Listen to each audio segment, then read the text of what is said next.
बिस्मिल्लाहिर्रहमानिर्रहीम। अस्सलाम वालेकुम। आप देख रहे हैं ताज 92 न्यूज़। नजर डालते हैं आज की खबरों पर।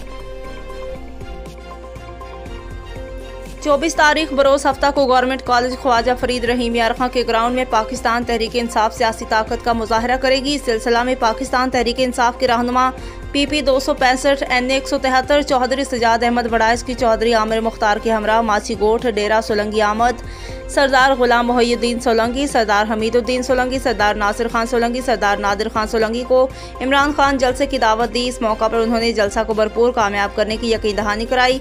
इस मौका पर राना आलम शेर, उस्मान हबीब धक्कड़, हाजी शहजाद सरवर, मियाँ हारून शबीर, जिले ज्वाइंट सेक्रेटरी मियाँ हारून शबीर और दीगर भी हमरा थे। इस मौका पर सोलंकी बरादरी ने सजाद बड़ाइस की आमद पर उनका शानदार इस्तकबाल किया, शुक्रिया अदा किया और कहा कि PTI चट्टान की तरह मुतहिद और मजबूत है। अपने कहा चेयरमैन इमरान खान का तारीखी इस्तकबाल करेंगे।